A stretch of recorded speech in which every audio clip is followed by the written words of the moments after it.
Բարև ձեզ, Ամեկ Պլյուսի եթերում հարցազրույցն է եւ այսօր ես զրուցելու եմ 1992-93 թվականներին Հայաստանի Հանրապետության վարչապետ Խոսրով Հարությունյանի հետ։ Բարև ձեզ, պարոն Հարությունյան, շնորհակալություն մեր տաղավար գալու համար։ Դուք լսել եք վարչապետ Նիկոլ Փաշինյանի այն հայտարարությունը, թե անհրաժեշտ է, որ Մոսկվայի եւ Երևանի հետ բարեկամական հարաբերություններ ունեցող որևէ երկիր Ռուսաստանից վերցնի կամ գնի ավելի շուտ երկաթուղային ցանցի կառավարման կոնցեսիոն իրավունքը։ Ձեր կարծիքով հնարավոր կլինի այդ ողջ պատմությանը դուք տեղյակ եք, ինչու եկավ, ինչու նման հայտարարություն արվեց, այնուամենայնիվ ձեր կարծիքով հնարավոր կլինի նման հեռանկար պատկերացնել, հնարավոր կլինի Ռուսաստանից վերցնել երկաթուղու կառավարման իրավունքը գնել։ Ճիշտ ասած, անկեղծ պետք է ասեմ, ես չեմ կարծում, որ անհնար է դա։ Այն արծը թե ինչքանով հեշտ կլինի դա անել եւ ինչ գնով։ Սա դնենք մի կողմ, որտեղ հավանաբար դուք տեղյակ եք նաեւ ռուսական կողմի արձագանքի մասին։ Օվերչուկի արձագանքը, Թողնենք այդ օվերչուկին բանը դնենք մի կողմ։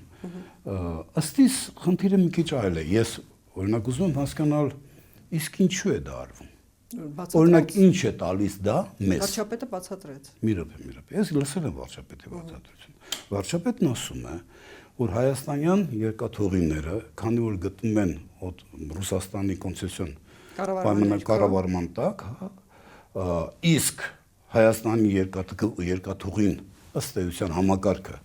շատ էական դերակատարում ունի կամ էական նշանակություն պետք է ունենա ապա շրջափակման կոնցեպտը տրամաբանական ավարտին հասնելու Հայաստանի կարողությունները այդ առումով արդյունավետ օգտագործելու տեսանկյունից, ապա ցանկալի եւ քանի որ գոյություն ունի պոտենցիալ հնարավոր ուրեմն ներդրում կատարելու ունակ պետությունների եւ Ռուսաստանի միջև գլոբալ հակասություն, ապա ձեռնտու կլինի ձեռն ազատվել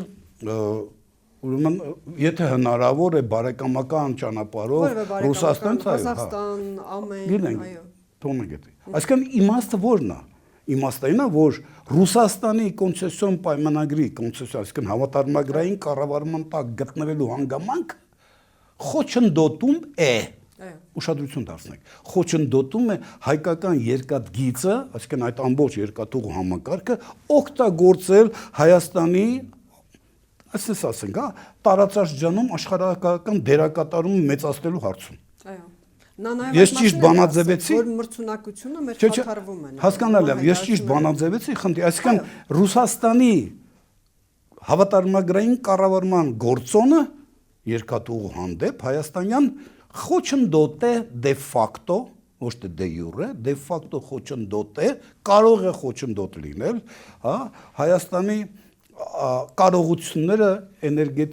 ենթակառուցվածքային քրիտիկական ենթակառուցվածքային կարողությունները ավելի արդյունավետ օգտագործելու տեսանկյունից։ Ես մոտավորապես այսպես եմ հասկացել, ընդ որում ուշադրություն դարձրեք, որ Փաշինյանը այս հարցին անդրադարձավ հետևյալ կոնտեքստում։ Մենք ուզում ենք, որ Ղազախ, կներեք, Ախուրիկ սահման հատվածը արդիականացվի եւ երասխ Նախիջևան հատվածը արդիականացվի Ռուսաստանի ուժերով։ Եվ մի կողմից ինքը ճիշտ էր այն առումով, որ ավերջուկներ թե որ արձագանքեց, մենք սկսել ենք բանակցել։ Մարդն ասում է, ընդհանրապես մի քանի կիլոմետր է, կամ անում եք կամ չեք անում։ Էլ բանակցելս որն է։ Բայց հարցը կայանում հետևյալում։ Ինձ համար շատ էական է։ Երբ որ դուք խոսում եք Ռուսաստանի հնարավոր օգտագործել, Ռուսաստանի հնարավոր խոչընդոտելը մեր տարածաշրջանում Հայաստանի աշխարհական դերակատարում բարձրացնել հարցում երկաթգիծ օգտագործելուն։ Ինչի նկատնեք։ Երաս Ախուրիկ հատվածը։ Սա շատ էական է։ Պարզվում է ինքը դա ի նկատի ունի։ Եվ հիշում եք հարցը։ Իսկ այնտեղ Նախիջևան մի րոպե ունկնդիրներն էլ հասկանան։ Մյուս կողմ նա հայտարարել է մի շարք երկրներում ավելի ծանրակշիռ է դառնում կարծիքը, որ երկաթգիծը Նախիջևանից հետո չպետք է Հայաստանով շարունակել, քանի որ այն գտնվում է Ռուսաստանի կառավարման ներքո։ Ոչ։ Ուրեմն դա կեղծ հիմնավորում է։ Կեղծ կրկնում, իմ ասեմ ինչու։ Մի րոպե, սպասեք, այնքան բան է իլուր հայտարարել Փաշինյանը, շատ բաներ է իլուր աշխարհին հայտարարել։ Ես հիմա ձեզ պաշտոնապես ասում եմ, 2021 թվականին այլևս հայտնի էր եւ այդ քարտեզը, եթե կարելի ասել, մշակվել է Ադրբեջանի կողմից։ այլևս հայտնի էր, որ երբ որ սկսեց բանակցությունները Մեղրիով այդ երկաթգծի կառուցման շուրջ, այն ժամանակ երրորդ հայտարարության 9-րդ կետի ուրեմն ոգու, հա, լույսի ներքո ադրբեջանցիները հրապարակեցին մի քարտեզ, եւ այդ քարտեզին տեղյակ է Փաշինյանը, այդ քարտեզը սկսում էր երկաթգիծը Բաքվից, գալիս էր Նախիջևան, գալիս էր Մեղրի, Հորադից Մեղրի, մտնում էր Նախիջևան, Շարուրից, ուշադրություն դարձեք, Շարուրից շարունակում էր Իգդիր եւ Ղարս։ Այսինքն 2021 թվականին ադրբեջանցիները շատ հստակ եւ թուրքերը հետ միասին շատ հստակ ասում են, որ մեզ այդ երկաթգծի հատվածը պետք է, որսի որպեսզի Ադրբեջանը հարմարավետ Նախիջևան միջոցով կապնվի Թուրքիայի հետ։ Ադրբեջանցիներն ու Թուրքիան էլ այդ ժամանակ նկատի ունեցել նաև այն հանգամանքը, թեև չեն ասել, որ հայկական երկաթուղին կառավարվում է Ռուսաստանի կողմից։ Չէ, լսեք, ես բարձ հարց եմ տալիս։ Փաշինյանը իր հարցազրույցի ժամանակ նույնիսկ անակնկալ բառը հայտարարեց, ասեց ես անակնկալի եմ եկել։ Դա այլ բան էր։ Գիտեմ, դա կապված էր Ղազախ Իջևանի հետ կապված, որ ամենակարճ տարածքն է։ Հետաբար ես հարց եմ տալիս, պարոն Փաշինյան, որպես երկրի վարչապետ, դուք տեղյակ չեք, լինելով նաև Ծագումով Իջևանցի, որ կար այդպիսի երկաթգիծ ժամանակին, գործել այդ երկաթգիծը, եսի նկատեմ Իջևան, Դիլիջան, հա, Ֆիալետովը եւ այլն։ Հա, ես հիշում եմ, դուք մեր տաղավարում եք շատ ասել։ Հետևաբար հարց։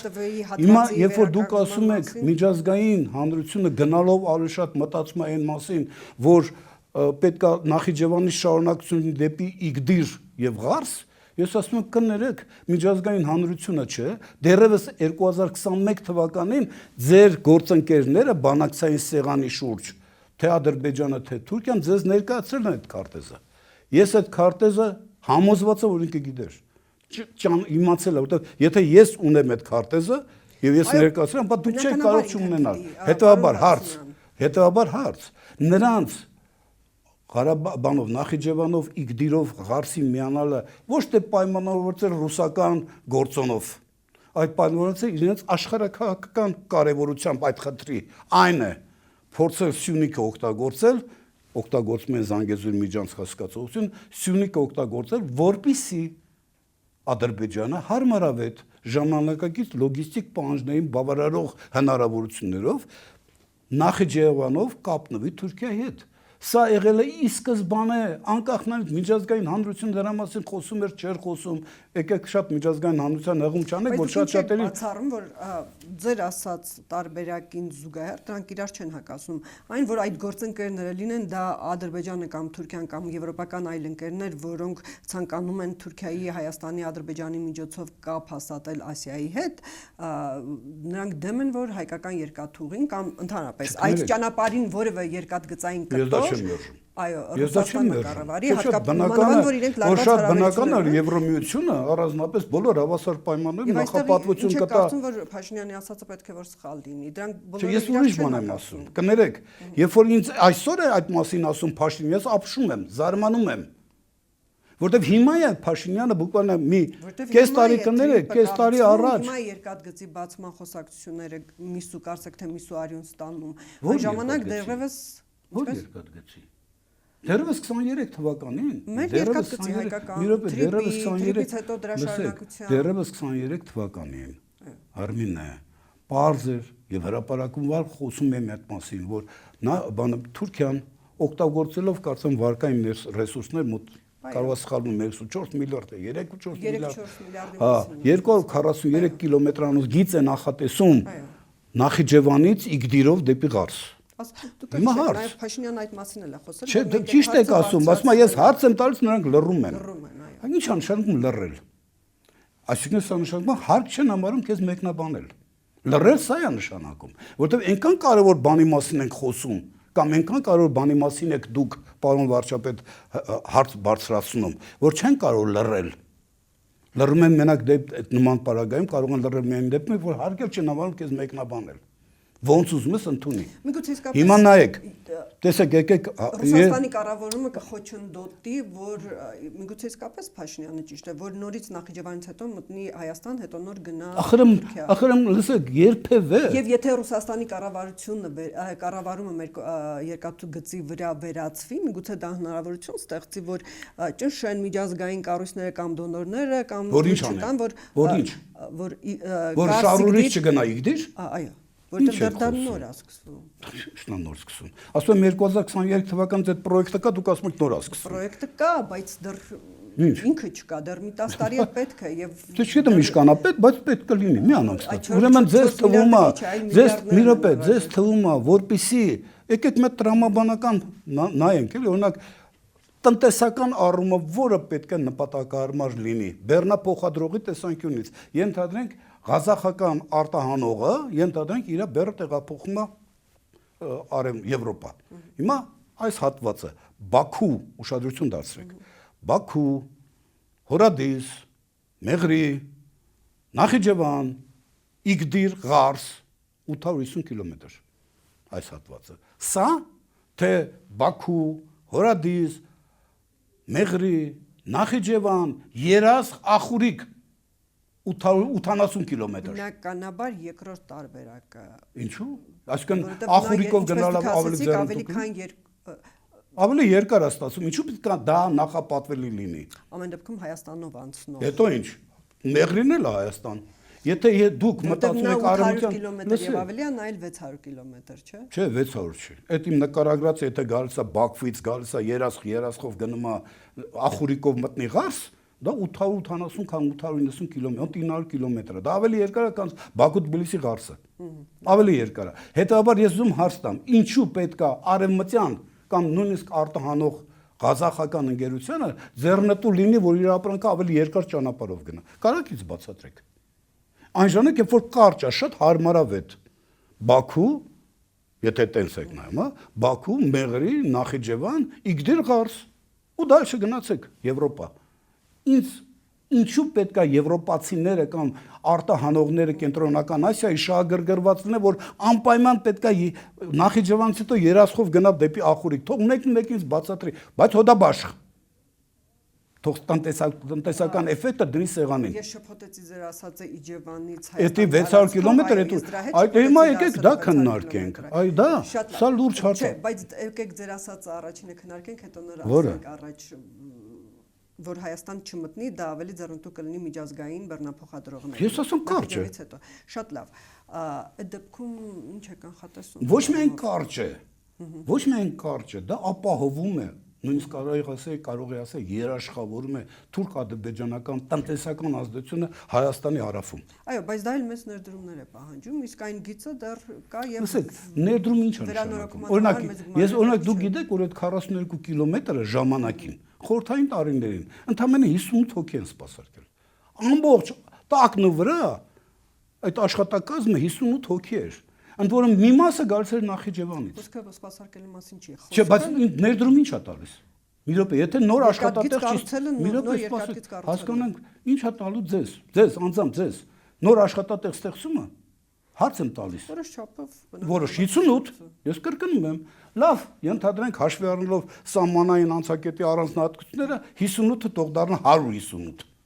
Ուրիշ ինչ է տալիս։ Ուրիշ։ Հիմա ես ձեզ ասեմ թուրքերի վերլուծությունը, թուրք վերլուծաբանների,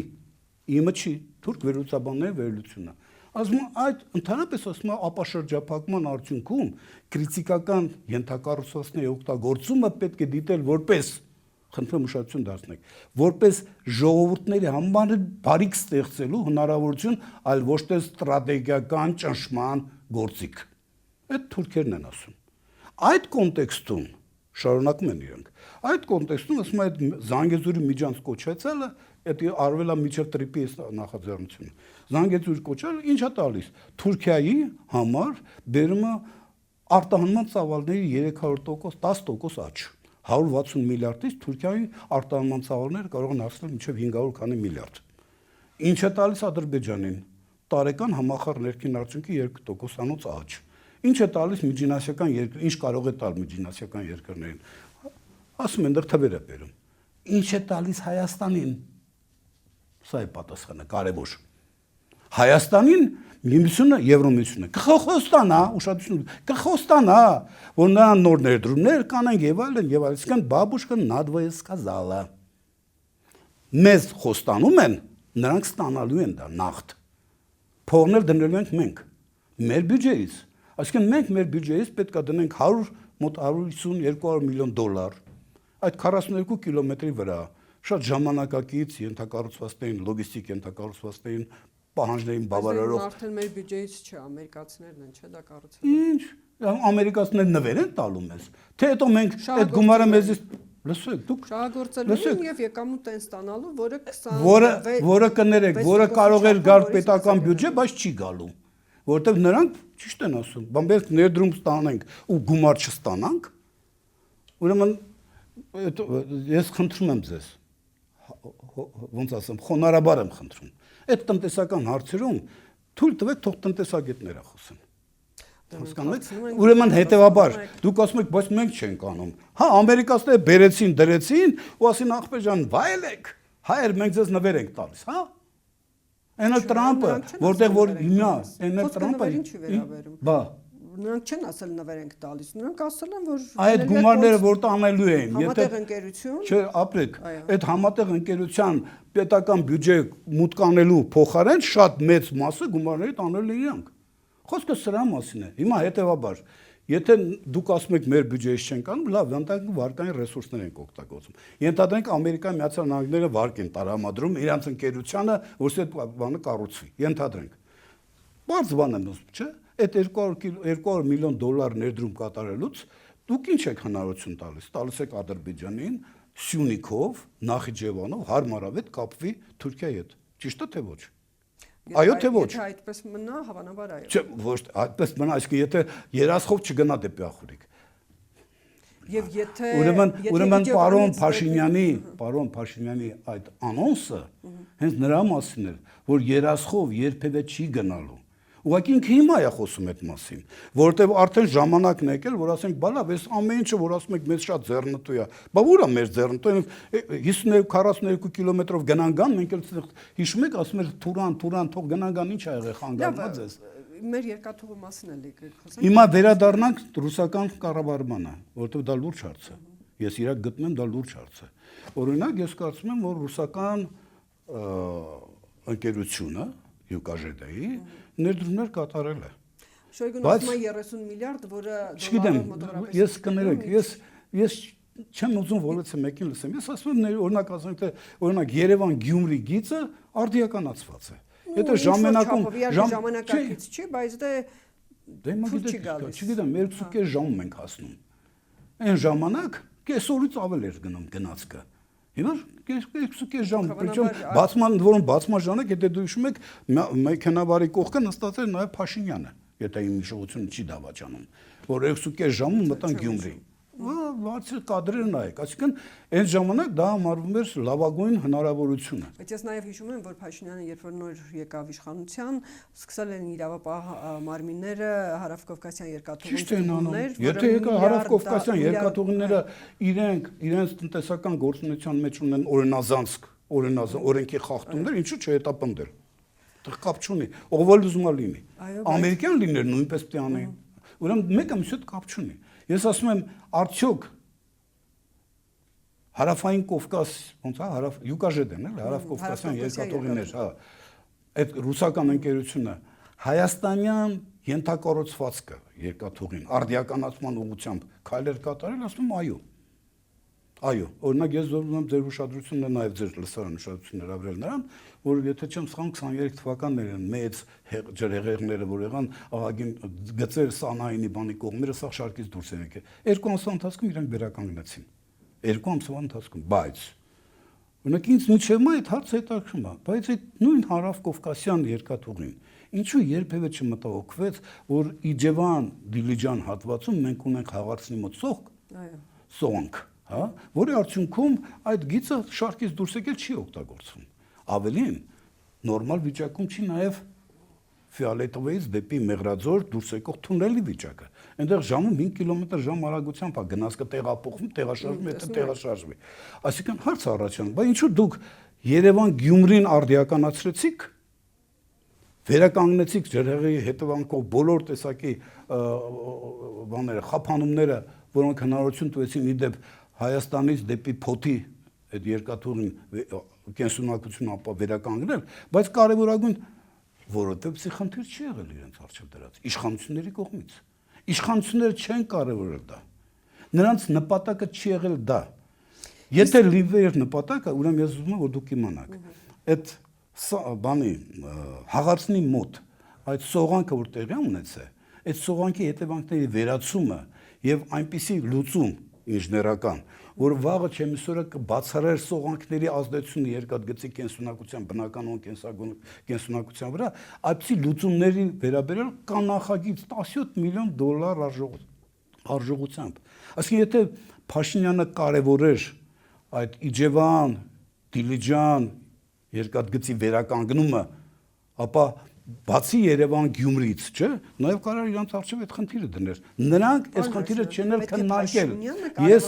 բայց նա վերցրել է մեր երկաթգծը կառավարման, սեփականությունը մերն է։ Բներեք, սեփականության տերը մենք ենք։ Մենք ենք որոշում, թե ինչ պետք է անի ինքը, ոչ թե ինքը պետք է որոշի։ Սա է հարցը։ Այս դեպքում պետք է իշխանությունները հարցնեն։ Իհարկե, իշխանությունը ասում է սրասը։ Ինքը վերցրել է եւ տեսնում է որտեղ որ ունի խնդրահարույց հատվածներ, անպայման դա պետք է պաշտպանել դրանք։ Վերջին հաշվով նա տնտեսվարող սուբյեկտ է, չէ՞։ Սեփականատերը Հայաստան Հանրապետության պետությունն է։ Իդեմս իշխանության։ Այո։ Իշխանությունն է ասում, լսեք, ինձ պետք է այս հատվածը վերականգնել եւ վերջ։ Սա է հարցը։ Ոնց որ հիմա ասում է, ես ուզում եմ որ դուք վերականգնեք Երասխ չեմ անում դեռ 1-2 կիլոմետր Նախճեվան եւ Ախուրիկ դեպի Թուրքիայի սահման 12 կիլոմետր։ Ինքը չի հարցնում, չէ՞, կարող եք դուք արդյոք վերականգնեցնել, վերականգնեք։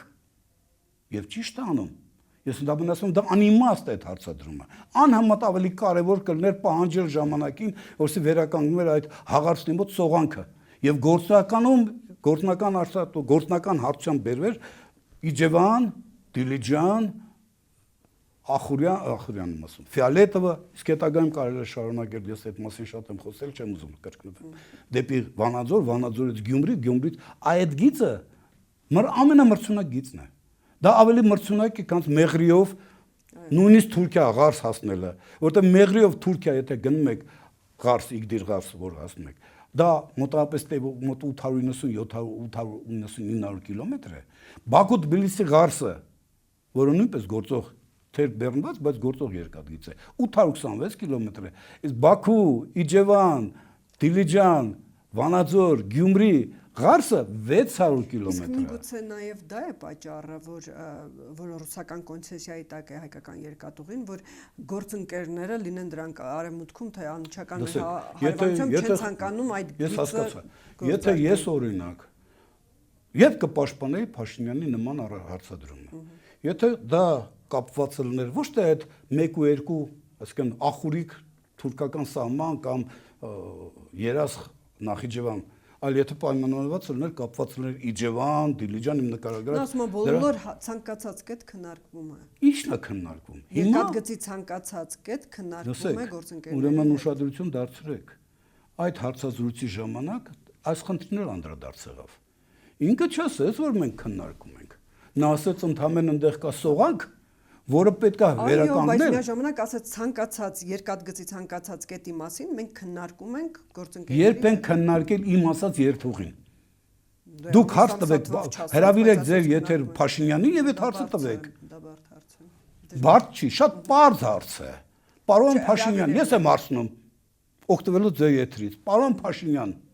երբ եք քննարկել որ մակարդակով քննարկել Ղազախ, Իջևան, Դիլիջան, Ֆիալետովը,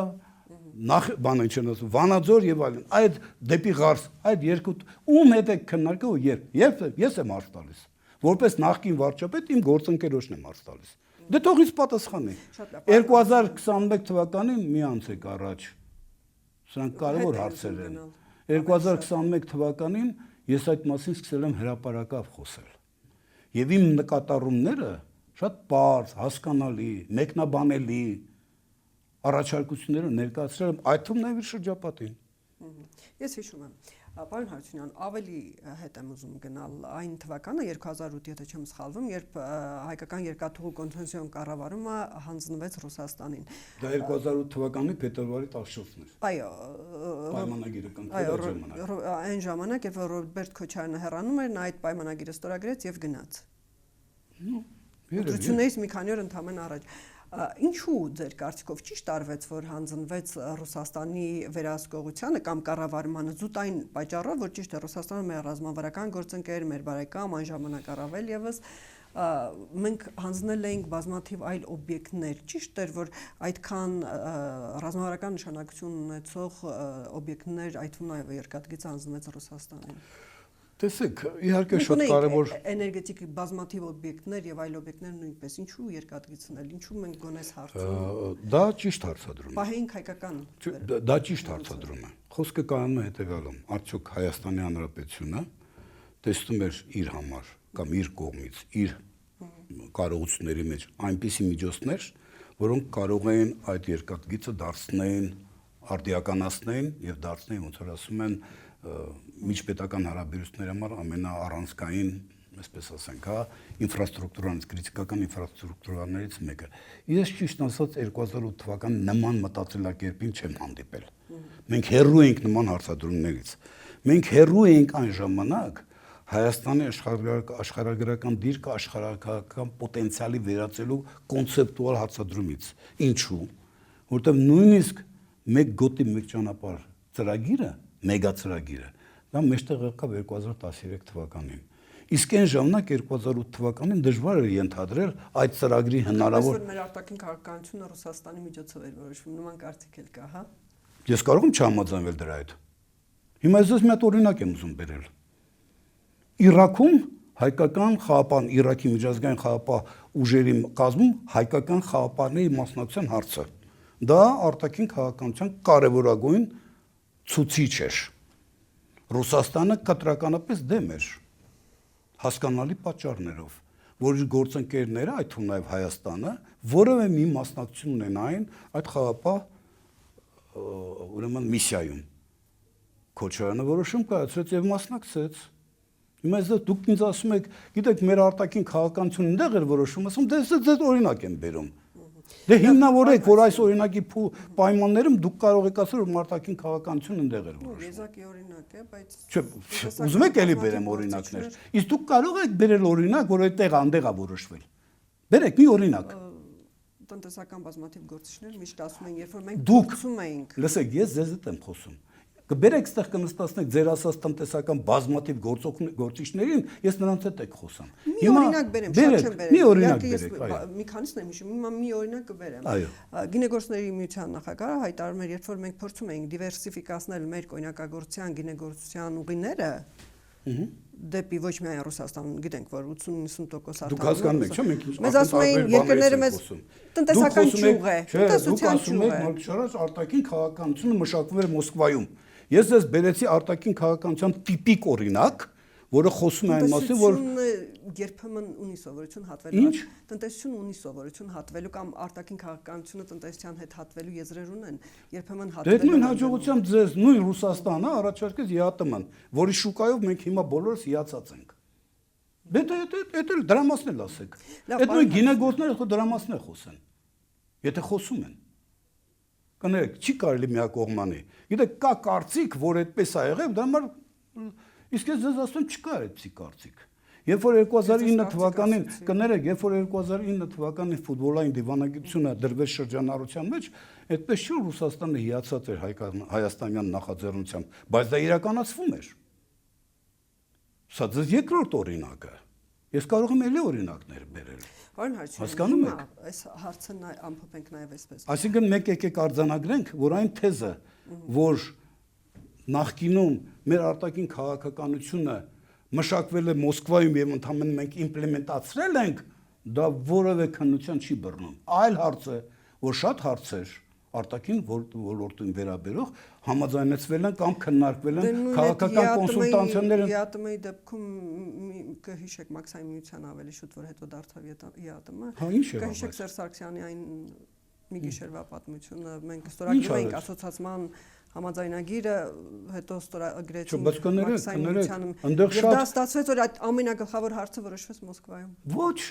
թույլ տվեք ձեզ չհամաձայնվել։ Ամենագլխավոր հարցը կամ-կամներ թե եւ-ը։ Սա էր ամենագլխավորը։ Արտաքին քաղաքականության ամենակարևորագույն խնդիրը այդ շրջանում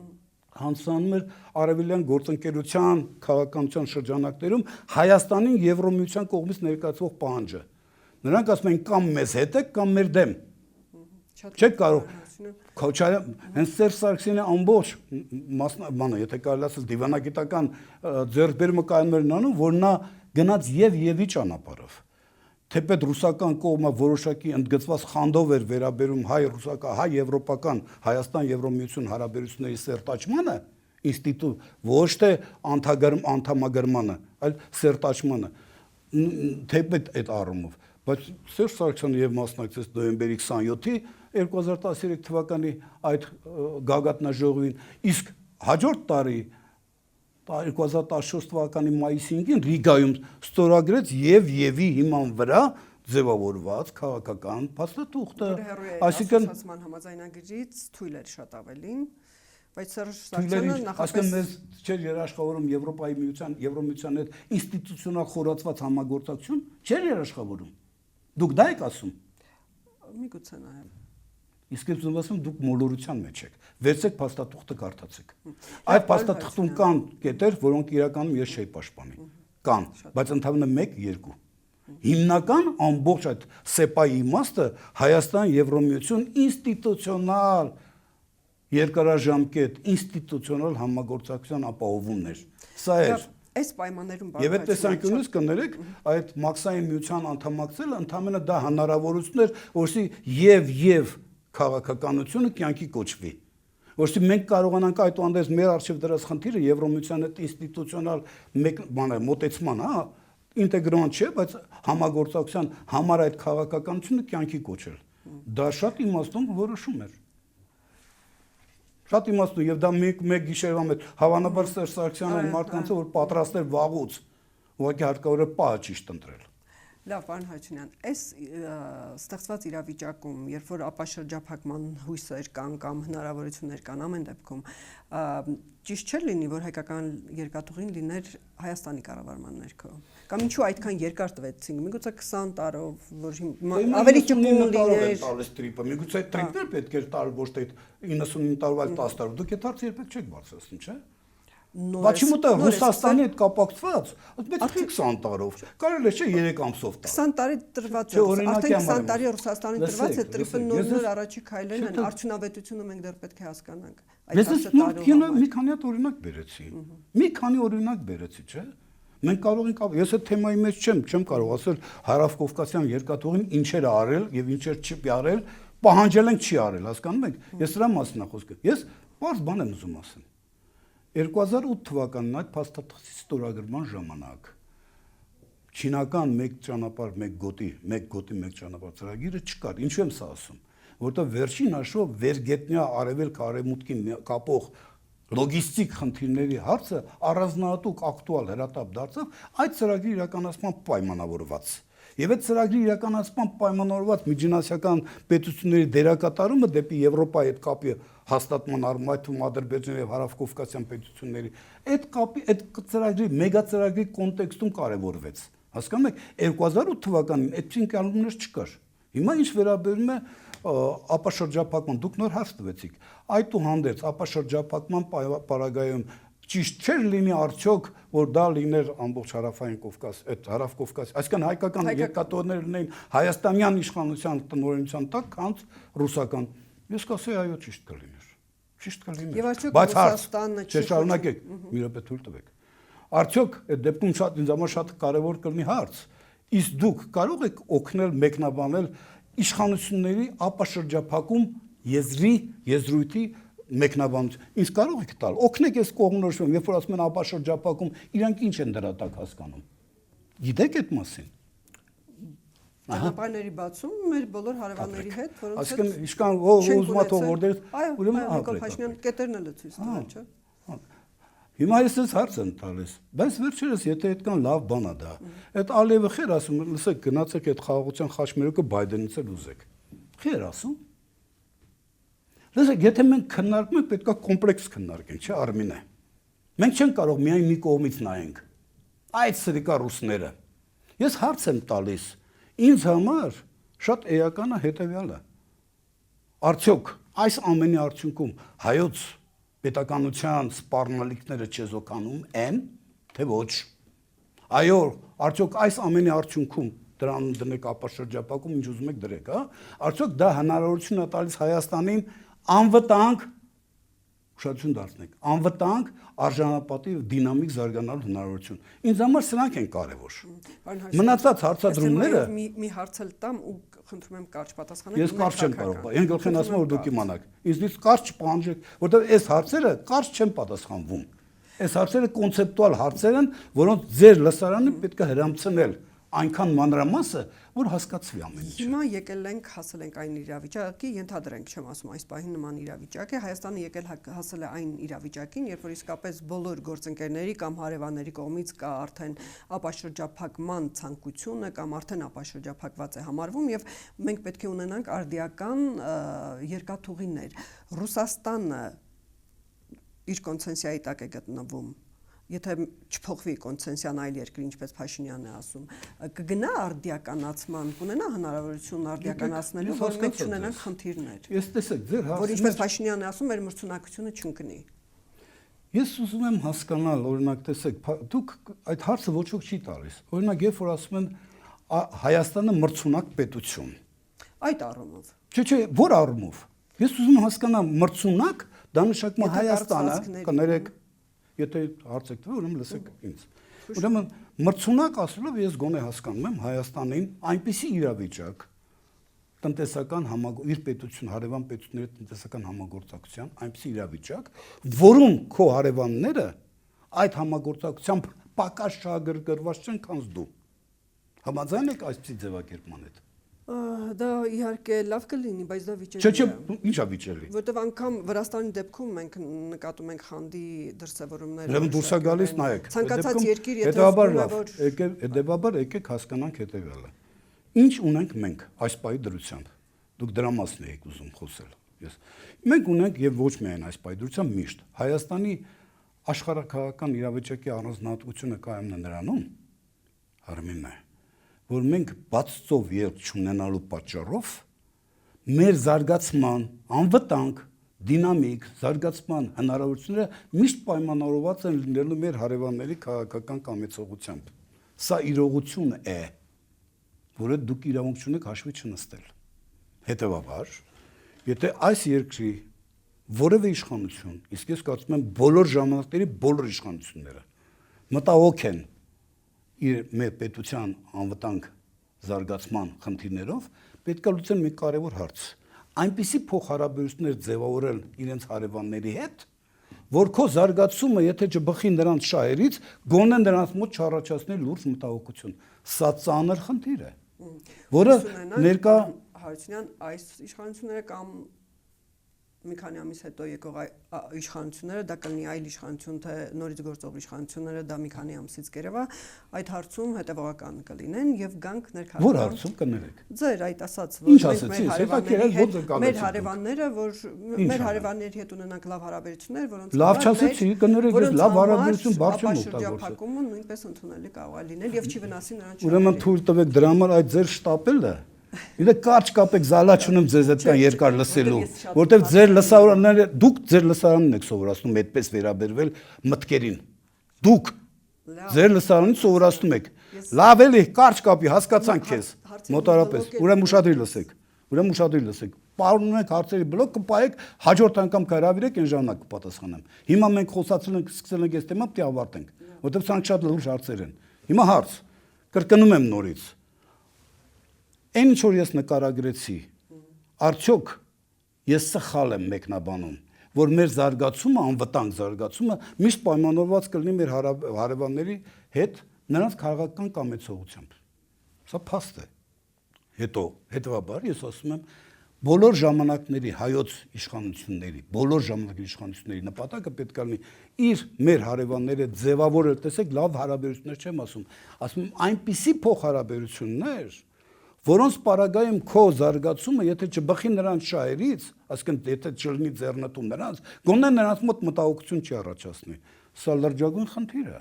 Եվ ահա այս խնդիրը լուծելու համար է պետք, այս խնդրի լուծմանը պետք է ծառայեցնել ապաշրջապակման կոնցեպտը։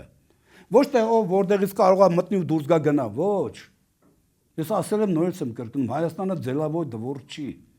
Ով ում երբ պետք է մտնի դուրս գա։ Պետք է հաշվարկված լինի այնպիսի տրանզիտային ճանապարհներ կոմունիկացիոն մեր հարևանների հետ կապող, որ մեր զարգացումը եւ նրանց ցանկությունները առևտրատնտեսական կամ տնտեսական համընկնեն։ Այդպիսի հնարավորություն տրիպը կամ Զանգեզուրի միջանցքը կամ Սյունիքով անցնող երկաթուղին, ինչպիսի անուններ ուզում եք դրան տակ, մեզ Հայաստանին չի տալիս։ Դա հնարավորությունը հետևաբար, երբ որ դուք ասում եք արդյոք Ռուսաստանը ունակ կլինի ապաշրջապակման կոնտեքստում արդիականացնել հայկական երկաթուղին։ Ձեր հարցը այդպես հնչեց, եթե իմ հիշողությունը չի դավաճանում։ Ունակ կլինի, կցանկանա։ Այդ ունակության մեջ է մտնում։ Ունակություն դա նշանակում է եւ ցանկություն։ Հա, լավ։ Այդ նշանակում է ունակն է, եւ ցանկանալ, եւ կարողություններ ունենալ եւ այլն եւ այլն։ Այո, դա շատ լուրջ հարց է։ Ես ինքս էլ այդ հարցը կտայի ռուսներին։ Բայց դա նշանակում է մի դեպքում, եթե դուք ասում եք ապաշրջապակում, ասել դուք ինչ եք հասկանում, եւ աստ եք տալիս, դուք այս կոնցեպտի իրականացման հարցում դուք կարող եք մասնակցություն ունենալ։ Եթե այո, իսկ դա տեսնում եմ Ղազա Խիջևան գիծնա, որի մասին ես անդադ խոսում եմ, ուրեմն եթե այո, ուրեմն դուք կարող եք շարունակել կոնցեսիոն հավատագրական կարգ։ Եթե ոչ, ապա կներեք մենք ձեզ հետ խզում ենք մեր պայմանավորվածությունները կոնցեսիոն պայմանագրի շուրջ։ Սրա մասին է խոսքը։ Այսինքն որևէ պետության ուզում է ղազախները կլինեն, եվրոպացիները կլինեն, ռուսները կլինեն, թե ովքեր թե ավստրալիացիները կլինեն, կապ չունի։ Այս խնդրի լուծմանը նրանք պետք է իրենց վարքագծով, այսինքն իրենց ներդրումներով ձևավորեն այնպիսի Հայաստանի, Ադրբեջանի եւ Թուրքիայի միջև քրիտիկական ենթակառուցվածքների այնպիսի կոնֆիգուրացիա, որը երկու այս թշնամի պետություններին միջև տնտեսական համագործակցություն կդարձնի ավելի նախապատվելի, քան ռազմական ճանապարհով միակողմանի օգուտներ կորզելու քայթակղությունը։ Սրա մասին է խոսքը։ Այդպիսի հնարավորություն տալիս է միայն իմ նկարագրած երթուղին։ Հիմա հարցը ռուսների պետք է սենց ընչի։ Սա բխում է ձեր շահերից։ Ես ասում եմ այո։ Այն ավերջուկը, որ եկել էր, այստեղ խոսում էր, թե գիտեք, իշքա մեղրիով մենք կդուրս գանք, բան, ինչ են ասում, Իրան։ Ավերջուկը չեմ ման, իր մարմնի որ մասով էր մտածում։ Հիմա ռուս վերլուծաբաններն են նաև ասում, որ ավերջուկը մտածելու խիստ սահմանափակ կարողություններ, ունակություններ ունի։ Ես նորից պարզ հարց եմ տալիս, արդյոք դուք պատրաստ եք այն հարավկովկասյան երկաթուղին գտնվում է ձեր կառավարման տնօրինության տակ։ Դուք պատրաստ եք մեր նկարագրած սխեման կյանքի կոչելու նպաստել եւ ներդրումներ կատարել։ Եթե այո, եկեք համագործակցենք։ Եթե ոչ, ուրեմն կապ չունի ով այդ երկաթուղու կառավարիչը լինելու, կառավարողը։ Այդ երկաթուղին իր ճանապարհը կհարթի, բեռներ դրանով կգնան, որովհետեւ դա ձեռնտու առնելու բիզնեսը փողը սիրում է միայն բան, ինչ են ասում, այնտեղ որտեղ իրան նպատակարար է։ Եթե ուրեմն ռուսների առաջ ես խնդիրը պիտի դնես։ Ոչ թե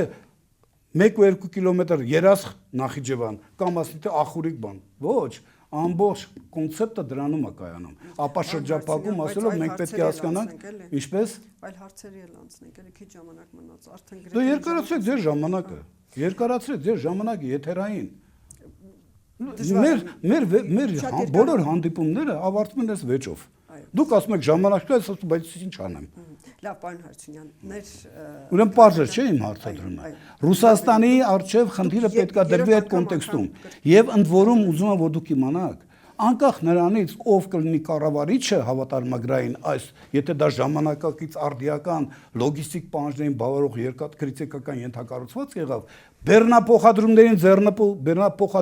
ձեռնտու կլինի այդ անկախ նրանից ով է դրա կառավարիչը, այդ երթուղով իրենց ապրանքները ուղարկել դեպի Եվրոպա։ Ընտրություններին անդրադառնանք, պարոն Հարությունյան, դուք գիտեք, որ ընդդիմադիր խոշոր բևեռներ են ձևավորվել իշխանությունների դեմ, դա Ռոբերտ Քոչարյանի դաշինքով Ինչու դեմ իշխանությունը։ Որտեղ նրանք ասում են պետք է հեռացնենք, դա նշանակում է դեմ։ Իրանք ուզում են գալ իշխանության։ Ավելի շուտ Իսկ իշխանության գալ չես կարող գալ իշխանության առանց նրանց հեռացնել։ Նրանք այդպես չեն ասում, նրանք ասում են իշխանություններին հեռացնենք, մենք գանք Հայաստանը փրկենք, մոտավորապես նման ենթատեքստ։ Բայց որպեսզի փրկեն, պետք է դառնան իշխանություն։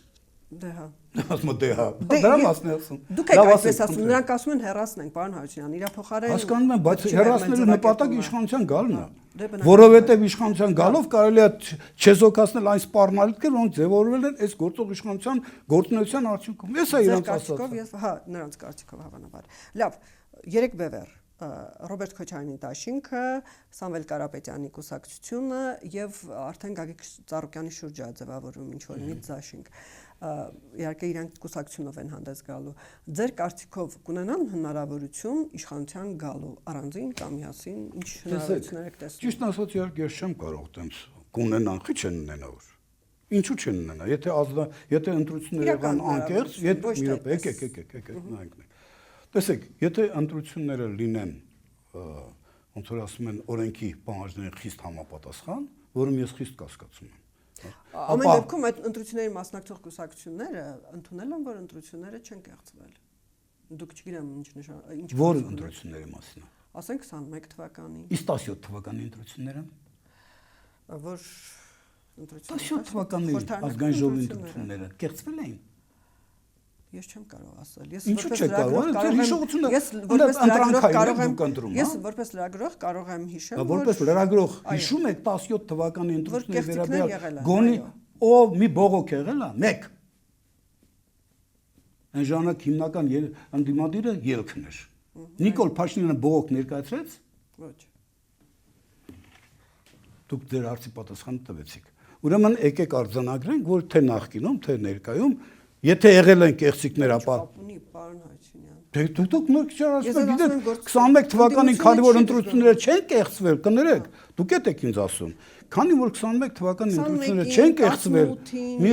րոպե խնդրում ուշադիր լսեք։ Դուք ասում եք 21 թվականի ընտրությունները քանի որ չեն կեղծվել, իսկ ընտրությունները չեն կեղծվել, որտեղ բողոք չի եղել, չէ՞, դա է հիմքը։ Ես էլ ասում եմ, գիտեք, ես այդ կարծիքին չեմ, որ չեն կեղծվել։ Եթե դուք նայում եք բողոք չլինելու հանգամանքը ընտրությունների կեղծված լինելու կոնտեքստում, ես ասում 17 թվականի ընտրությունների ժամանակ էլ ոչ մի բողոք չկար։ Բայց բոլորը հիմա ասում են նախկինում բոլոր ընտրությունները կեղծվել են։ Ձեր ստուդիայում շատերն են բան ասել, ու դուք էլ գլխով սենց եք արել։ Դե ես բազմաթիվ դեպքեր եմ հիշում։ Կեղծիքների։ Այո։ Իհարկե ես էլ եմ հիշում։ Ես սա 90-ական թվականից, 95 թվականից կարող եմ ասել։ Հարցը դա չէ, դուք իմ հարցը կամ ինձ շատ կամ կարող ես այդ կամ բարդ եմ արտահայտվում։ Ես ասում դուք ասում եք, հետեւյալը 21 թվականին ընտրությունները չեն կեղծվել, բոլորը ընդունում են, որ 21 թվականի ընտրությունները չեն կեղծվել, որովհետև 21 թվականին բողոք չի եղել։ Ես ասում եմ, այսինքն դուք գտնում եք կամ դուք էլ եք համամիտ այն բանում, որ եթե բողոք չկա, ապա ընտրությունները անցել են արդար։ Ես այդ հարցն եմ ձեզ տալիս։ Ասում եմ, եւ որպես օրինակ 17-ին հրապարակումներ կային լրագրողական ու քաղաքացիական հասարակության հրապարակումներ կային։ Իսկ 21 թվականին լրագրողներ հրապարակեցին, որ լցոնում եղավ, լույսեր անջատեցին, այնտեղ տարբեր ինչ որ մենք գիտենք, կարուսել եղավ, տարատեսակ այլ կեղծիքներ, որոնց մեր հարությունը սովոր է։ Ասեք, ընտրությունների մասին ընտրական օրենսգրքի վերջի փոփոխությունները, որոնք դեռևս կատարվել են, ոնց հեղինակ հիմնականում Դավիթ Հարությունյանն էր, կարուսելը հանեցին մեջտեղից։ Չկա կարուսել հասկացողությունը, գոյություն չունի այլևս։ Շատ հստակ դրած է գործիք մեխանիզմներ, որոնք խոսքը դրա մասին չի, խոսքը հնարավորությունների մասին է։ Դե դուք ասում եք, լսեք, դուք ինձ հարց եք տալիս, ինչպիսին եք տեսնում, արդյոք այս ուժերը ձեր նկարագրած ուժերը կարող են հաջողվել։ Ես ասում, այո, եթե ընտրությունները լինեն մաքուր։ Ես ընդհանրապես սա եմ պատասխանում, դուք ասում եք ու բերում եք, դուք եք շարունակում այդ թեման։ Ես դրա պատասխանը չեմ տալիս։ Ես շատ բարձ ասում եմ, այո, եթե կեղծիքներ չլինեն, եթե վարչական ռեսուրսը չօգտագործվի բիրտ, եթե վախի մթնոլորտը չդառնա համատարած։ Ես սա եմ ասում։ Արմինե, այսօր քաղաքականությամբ զբաղվել Հայաստանում այլևս անվտանգ չէ։ Ցավոք սրտի։ Սա փաստ է, ուզում եք ձեր դուրը գա, ուզում եք ձեր դուրը չգա, դա փաստ է։ Հասկանում եք։ Հետևաբար խոսքը գնում է։ Հիմա ես հարց եմ տալիս, օրինակ ենթադրենք ես սարքային քաղաքացի եմ։ Ձեր հարցին դատողություններ, ձեր հարցին ի պատասխան դատողություններ անելու համար ինչ իմ պետք է վերցնեմ։ Ես ասում նայեք, նայում եմ Նույնիսկ քաղաքացիական պայմանագրի անցկացրած սոցհարցումներով իրանց ռեյտինգը, ինչպես իրանք են ասում, պատմականորեն ամենացածր նիշի վրա է։ Իհարկե ես տեսնում եմ, որ այդ ռեյտինգը, որ անդիմության ռեյտինգը ավելի ցածր է։ Քաղաքացիական պայմանագիրը նման սոցհարցում է հրապարակել։ Այո։ Գնացեք հետաքրքրվեք։ Եղավ։ Համենայնպես այն սոցհարցումները միջազգային հանրապետական ինստիտուտի սոցհարցումները, որտեղ իսկապես ցածր է։ Եկեք ճշտեմ։ Գելափին եթե Գելափի սոցհարցումները ցույց են տալիս, որ 14 թե 15% չէ, այդ քաղաքացիական պայմանագրի վարկանիշը դա ոչ ոք չբողոքարկեց եւ չվանչարեց, դրա դեմ ոչ ոք չխոսած, ես նկատում քաղաքացիական պայմանագրից։ Չասեցին կասկածտակ չվերցեցին բուն Գելափի անցկացման արդյունքները։ Դրանք ասում են մենք համաձայն չենք, բայց չեն ասում թե ինչն է պատճառը, որ համաձայն չենք։ Դա մարդիկ փաստորեն բերում են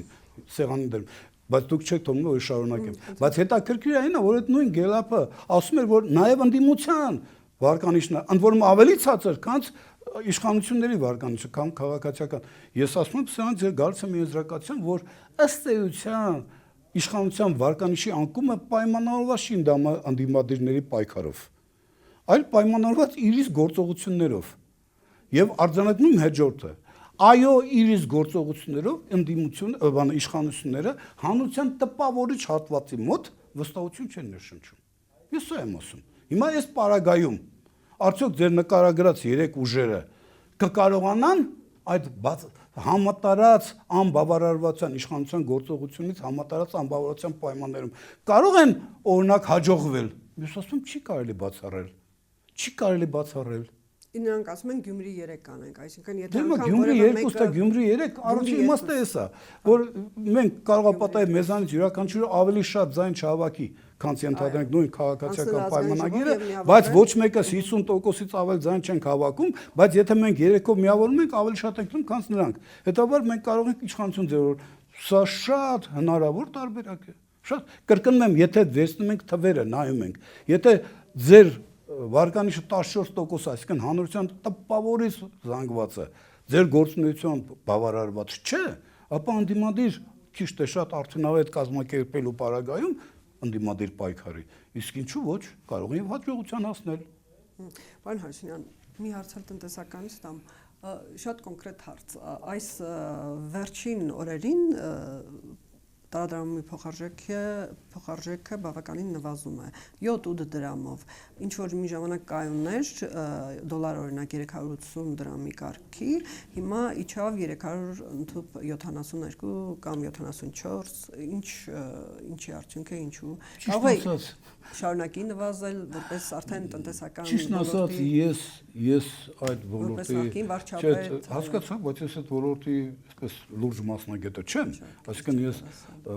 մոնետարիզմի, այսինքն այդ խնդիրների մասնագետը չեմ, ես կարող եմ ինչ-որ վերլուծություններ անել, ենթադրում եմ, որ հիմնականում պայմանավորված է Միացյալ Նահանգների քաղաքականությամբ դոլարի ինչ են ասում, արժութային կարևորության անկմամբ, որ օրինակ Չինաստանը շատ իր գործընկերների հետ սկսել է իր գործունեությունը իր առևտուրը կազմակերպել յուանյով, ռուսները ռուբլիով, սա դոլարի նկատմամբ պահանջարկը գցում է։ Հետաբար եթե պահանջարկը գցում է, ապա դոլարի գինն գնում է։ Միգուցե սրանով է պայմանավորված։ Ես խորապես համոզված եմ, որ մեր կենտրոնական բանկը հետևում է այս զարգացումներին, անհրաժեշտության դեպքում կարող է նույնիսկ միջամտություններ, որից շատ անկումը չլինի, որտեղ գիտեք, իհարկե անկումը շատ օգտակար է արտահանողների համար։ Արտահանման համար արտարժույթի ուրեմն ինֆլյացիան, արժեզրկումը բավականին օգտակար է, բայց ներկրողներ էլ կան, չէ՞։ Ներկրողների համար դա լավ չի։ Եվ այստեղ ինչ որ բալանս կա, որ կենտրոնական բանկը կարող է զգալ, եւ տնտեսվարողը կարող է տուժել մեծ իմաստով։ Այսինքն դուք կարող եք պատահի նպաստավոր պայմաններ ստեղծեք արտահանման համար, բայց ապրանքների գների հանգացման հանգեցնեք բանում, ինչ են ասում, ներկրումների պատճառով։ Եթե սխալվում հակառակը չէր, ներմուծողներն էր ցածր տարադրամը։ Ոչ։ Ներմուծողների համար հենց կակրաստիկի դա չի դառնա։ Արտահանման համար է դա։ Բոլոր դեպքերում կենտրոնական բանկի վերահսկողության գործիքը դա գնաճն է։ Իրանք պետք է գնահատեն իրականում առաջերտին կենցաղային ապրանքների եւ առաջերտին մթերքի, հա, առաջին անհրաժեշտության ապրանքների, սննդամթերքի գների աճին պետք է հետևեն։ Եթե այս ամենը տատանումները բերում են, իսկ մենք նկատում ենք արդեն գնաճ, թե շուկաներում, թե սուպերմարկետներում գները բարձրանում են, բավականին տպավորիչ։ Հետաբար կենտրոնական բանկը ինչ որ մի պահ կմիջամտի, ինչպես կարծում եմ այդ գործիքները իրանք գիտեն, իրանք ունենան։ Չեմ կարծում, որ իրանք այդպես կբերեն այնպեսի տատաններ, չէ, տատաններ չեն բերի, այլ փորձեն կայունացնել իրավիճակը։ Շատ լավ, պարոն Հարությունյան, ընդդիմությունը քննադատում է իշխանություններին, որ պետական պարտքն է բավականին աճել, իշխանություններն էլ հակադարձում են, որ մենք հնան ենք ավելի քան կրկնակի աճեցրել, եւ եթե նախկինում պետական պարտքը հնայի գրեթե 60%-ին էր հասնում, հիմա գրեթե 50%, 50%-ից էլ նվազ է։ Այսինքն մեր քաղաքականությունը նրանք ասում են, որ շատ ավելի արդյունավետ է։ Եվ պետք չի վախենալ պարտքից։ Ճիշտ ասած, ես այն քաղաքական գործիչներից եմ, որոնք պարտքի ինստիտուտից երբեք չեն խորշել։ Ես շատ հանգիստ եմ նայում դրան։ Խնդիրը պարտ ձևավորելու մեջ չի։ Խնդիրը պարտը սպասարկելու կարողությունների մեջ է։ Հիմա այս տարվա բյուջեում ձեր ծախսերի 30% ուղղված է արտաքին պարտքը սպասարկելուն։ Կներեք, դա արդեն վտանգավոր է։ Կներեք, դա արդեն վտանգավոր է, ինչպիսի հիմնավորմամբ է դուք ուզում եք ներկայացրեք։ Որտեւ երբ որ պարտքի սպասարկման ընթացիկ ծախսերի մեջ պարտքի արտաքին պարտքի սպասարկման, չասենք արտաքին պետական պարտքի սպասարկման, որտեւ կա ներքին պարտ, որ նույնպես սպասարկում է պահանջում։ Պետական պարտքի սպասարկման գումարները գերազանցում են կամ մոտենում են 20%-ին, դա արդեն վտանգավոր է։ Դա վտանգավորության շեմ է։ Իսկ մեր այս տարվա բյուջեում դա 30% է, եթե չեմ սխալվում, ավելին նույնիսկ։ Հետևաբար խնդիրը ոչ թե պարտ ձևավորել թե չէ, այլ խնդիրը կանում է նրանում ինչ նպատակի համար եք դա ձեռք բերում։ Ինչու եք պարտ ձևավորում։ Օրինակ ասում են մենք մեր համախառն ներքին արդյունքը աճել է։ Մենք բոլորս էլ գիտենք թե ինչի համար, ինչի շնորհիվ աճել։ Ես հարց եմ տալիս, ինձ կարող են բերել մի օրինակ կամ մի քանի օրինակներ, արտաքին պարտք ենք ձևավորել, որովհետեւ մենք կարողանանք մեր ներքին ավելացված արժեք գեներացնող նոր հզորություններ դնել շրջանառության մեջ։ Փաշինյանը պատասխանել է, չգիտեք, հիշում եք Ընդդիմադիր պատգամավորները, որ շատ են պնդել թե ինչու։ Հասելա զենք եմ առել։ Կներեք։ Եվ կովիդը եւ զենքը։ Դե կներեք, կովիդը, գիտեք, այդ պետք չի, այն բանս Բալնոյ Գալավին Ազարովնը, թողեք կովիդը։ Թողեք։ Այդ կովիդը 2021 թվականներն էր։ Մենք հիմա իմացն ենք խոսում։ Առաջինը։ Կներեք, առաջինը շատ կարևոր բան եմ ասում։ Այդ զենք ձեռք բերելը դուք օրինակ տեղյակ եք երբևէ մեր ռազմական գերատեսչությունը այս վերջի 8 տարիների ընթացքում, հատկապես 44-օրյա պատերազմից հետո ընկած ժամանակահատվածում, երբևէ որ դուք լսել եք այդ մասին, որ վեր է լուծվել ժամանակակից ռազմական գիտության կոնտեքստում 44-օրյա պատերազմի ընթացքն ու արդյունքները, եւ դրանից ելնելով որոշումներ են կայացվել, թե ինչպեսին պետք է լինի մեր բանակը։ Դուք դրա մասին լսել եք երբևէ։ Գուցե ներքին վերլուծություններ կան, որը գաղտնի է, որը չի հրապարակվում, ես տեղյակ չեմ։ Դուք տեղյակ չեք։ Ուրեմն ես ուզում ասեմ, որ այդպիսի վերլուծություն չի արվել։ Ավելին, երբ որ ես լսում եմ, որ ինձ ասում են բանակի ռեֆորմը դա պրոֆեսիոնալ բանակին անցնելն է, կներեք, ես ուզում եմ պարզ հարց տալ։ Մեր ռազմավարական խորությունը երկրի Արցախը կորցնելուց հետո կրճատվել է մի քանի անգամ, 30 կիլոմետր։ Այդ 30 կիլոմետրի պայմաններում արտաքին սպառնալիքները շարունակում են պահպանվել։ Հիմա հարց, ինձ որպես այս երկրի քաղաքացի հետաքրքրում է, մենք օրինակ մտածում ենք բանը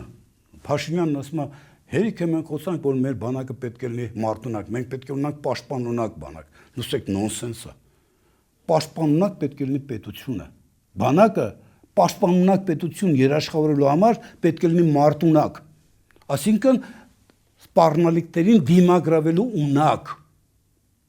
Հիմա ես հարց եմ տալիս, դուք երբևէ լսել եք, բացի որ զենք են կարում, մեկ է պրոֆեսիոնալ բանակ։ Այսօր հիմա էլ ժամկետը կրճատեցին։ Դուք երբևէ լսել եք մեր բանակի կառուցվածքի մասին փոփոխություններին։ Երբևէ այդպես զրույց լսել եք։ Օրինակ ասում եք, լավ, ես գտնում եմ, որ պաշտպանության նախարարը կարող է այդ հարցերում լռել։